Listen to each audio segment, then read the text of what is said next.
So the clocks went back here in the UK this weekend. Many of us are starting to feel the gloom that is associated with the start of winter. But is there anything we can do to embrace it? Well, many Scandinavian countries are well practiced at detailing with the cold and the dark. Here to tell us more is Mick Viking, who is author of the Sunday Times and New York Times bestseller, The Little Book of Hygge, The Danish Way to Live Well. Good to see you. Firstly, am I saying it right? We've had lots of debate about this in the office this morning. I've heard many variations. I usually call it hygge. Okay, what is it? Well, I think the best short definition is the art of creating a nice atmosphere or the art of enjoying simple pleasures in life.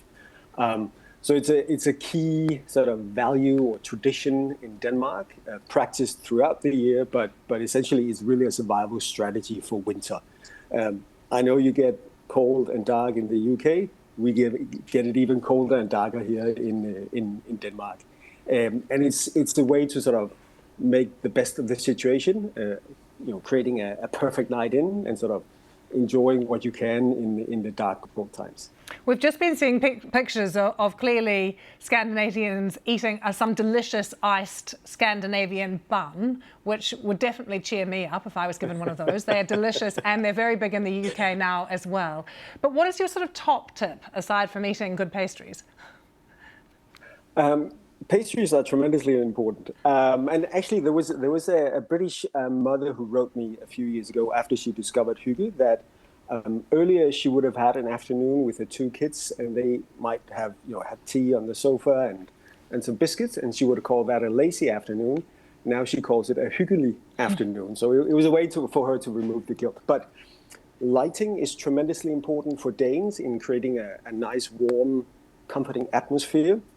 It's why Danes, we use twice as many candles as number 2 in Europe.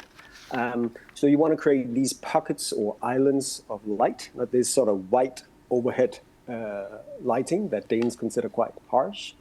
And actually there was a Canadian reader who told me a few years ago that after he had read The Little Book of Hygge, he went out and he bought some candles and started to light candles for dinner at home with his wife and kids. And he has 3 teenage sons. And at first, when he started to light the candles, the boys, they started to tease him. Dad, what's going on with the candles? Do you want to have some romantic time with Mom? Should we leave? But he told me that eventually it was the boys that started to light the candles for dinner. And it became this sort of ritual of food and fire. And most importantly, he says their family dinners now last 15 to 20 minutes longer because the candles creates a different atmosphere around the dinner table that makes the boys sort of sit down, slow down, enjoy their food, and talk about it. Yeah, so I think it's a way to sort of slow down. Yeah, and presumably while we're talking about light, we should put down our phones and our devices as well, and the light that they're emitting. Yes, I mean, the more analog play we can create, the better. So stay indoors. Jigsaw puzzles, side-by-side activities, board games, maybe go for a walk if things go crazy. That's sort of the hygge way of life. Have you been surprised by how successful your book has been, how it's really touched people right around the world?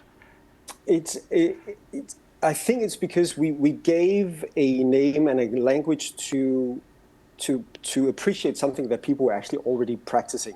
So the book is translated into 39 languages. And I think I've received letters from 39 languages or 39 countries saying, I've been having hygge all my life. I just didn't know there was a word for it. So I think we just sort of gave people a way to appreciate something they were already enjoying in the first place. What about sleep? How much sleep should we be getting? More when it's dark?